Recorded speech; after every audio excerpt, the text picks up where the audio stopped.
ये बात। राम राम। मैं जयंत चौधरी इस माध्यम से अपने ट्वीट्स और विचार सीधा आप तक पहुंचा रहा हूं। आज पूरा देश संविधान रचयिता भारत रत्न डॉक्टर भीमराव अंबेडकर जी की जयंती मना रहा है। राष्ट्रीय लोकदल ने भी एक सोशल मीडिया कैंपेन इस मौके पर शुरू किया। इस कैंपेन के माध्यम से हम सब मिलकर सोशल मीडिया पर बाबा साहब के 7 हैशटैग का प्रयोग करेंगे। बाबा साहब पर लिखी गई कोई किताब जो आपको अच्छी लगती हो, उनके द्वारा लिखी गई कोई किताब या उनके चित्र या मूर्ति के साथ आप अपनी फोटो भी पोस्ट करें। आज का ये एपिसोड जब मैं रिकॉर्ड कर रहा हूं तो कई विचार मेरे मन में चल रहे हैं। मैं सोच रहा हूं कि आखिर उस दौर में कितनी मुश्किलों का सामना बाबा साहब को करना पड़ा होगा, जिस समय समाज की व्यवस्था में जातिवाद चरम पर था।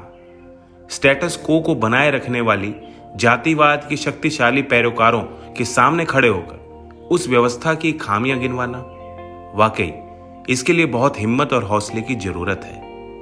बाबा साहब से जुड़ा 1935 का एक किस्सा मुझे याद आता है, जब जात पात तोड़क मंडल नाम की एक संस्था ने बाबा साहब को अपने सालाना सम्मेलन में जातिवाद के विषय पर बोलने के लिए आमंत्रित किया।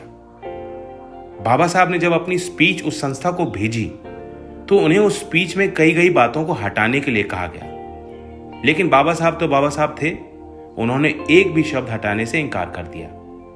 इस स्पीच का आप अध्ययन करें, पढ़ें तो समझेंगे। बाबा साहब ने जातिवादी व्यवस्था पर जबरदस्त हमला बोला था। इस स्पीच में बाबा साहब ने कहा कि जातिवादी व्यवस्था को समाप्त करने का सबसे कारगर तरीका अंतरजातीय विवाह है।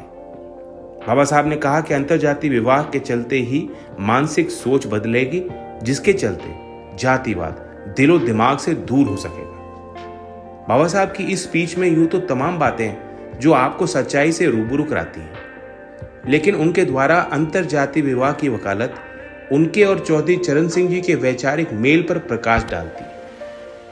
देश के किसानों ग्रामीणों को जात पात के बंधन से मुक्त करते हुए किसान के तौर पर उन्हें राष्ट्रीय पटल पर सम्मान चौधरी साहब ने दिलवाया। वे वकालत करते थे, कहते थे इस बात को कि अगर कोई अंतरजातीय विवाह करता है तो उसे गजेटेड अधिकारी की नौकरी दी जानी चाहिए। जन शिक्षण संस्थानों के नाम में अगर जाति विशेष का नाम हो तो उन्हें सरकारी वित्तीय सहायता नहीं दी जानी चाहिए। बाबा साहब, चौधरी साहब और उस दौर के कई महानुभावों के इन विचारों और प्रयासों से समाज में बड़े बदलाव और सुधार हुए। वहीं आज भी जागरूक समाज को बहुत कुछ करना है, कई मील की यात्रा पूरी करनी है। ऐसे में हम बाबा साहब से प्रेरणा लें और हिम्मत के साथ सामाजिक क्रांति पथ पर साथ चलें।